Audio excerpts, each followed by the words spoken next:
కాంగ్రెస్ ప్రభుత్వంపై నిప్పులు చెరిగారు మాజీ మంత్రి జగదీష్ రెడ్డి. తెలంగాణ రైతులకు నీళ్లు ఎలా ఇవ్వాలి, రైతాంగాన్ని ఎలా కాపాడుకోవాలనే ఆలోచన కాంగ్రెస్ సర్కార్కు లేదన్నారు.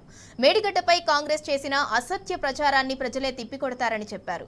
రాష్ట్ర ఆర్థిక పరిస్థితిని దివాలా తీసే పరిస్థితికి తీసుకొచ్చారని జగదీష్ రెడ్డి మండిపడ్డారు.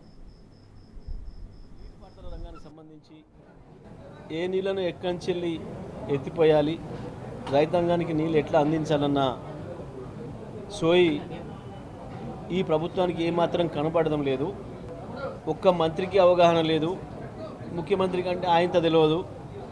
వ్యవసాయం అంటే ఏందో తెలియని మంత్రులు వాళ్ళ జీవిత కాలంలో ఎన్నడూ వాళ్ళ రాజకీయ చరిత్రలో నీళ్ళ గురించి ఆలోచించిన వాళ్ళు కూడా కాదు. ఎవరు కూడా వీళ్ళు ప్రత్యేకించి రైతాంగం గురించి అసలే ఆలోచించిన వాళ్ళు కాదు.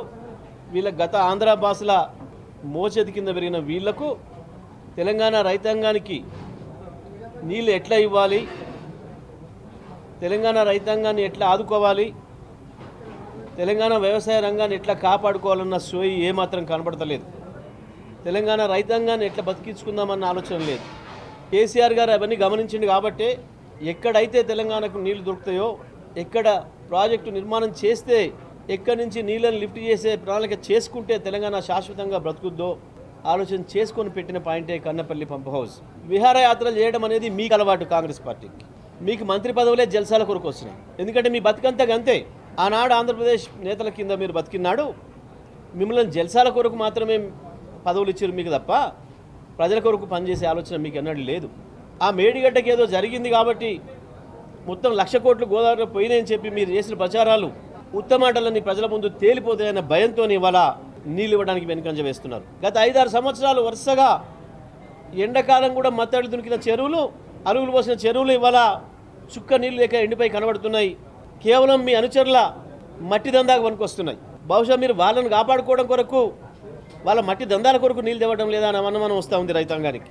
మీరు చేసిన దుర్మార్గమైన ప్రచారం అబద్ధమనే విషయాన్ని మేము నిరూపించడం వెళ్ళి మళ్ళీ రాష్ట్ర ఆర్థిక పరిస్థితిని దివాలా తీసే పని చేస్తూ ఉన్నారు. మీరు కేసీఆర్ గారు ఇచ్చిన రైతు బంధుని ఇచ్చే చేతగాట్లే, కేసీఆర్ గారు కట్టిన ప్రాజెక్టులతో నీళ్ళు ఇవ్వడం చేతగాట్లే, మేము ఆ రోజు ఇచ్చిన కరెంటును ఇవ్వడానికి కూడా చేతగాట్లే.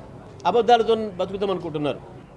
ప్రాజెక్టు దగ్గరికి పోవడం మాట పక్కన పెడితే హైదరాబాద్ కూడా రాకుండా ఢిల్లీలో కూర్చొని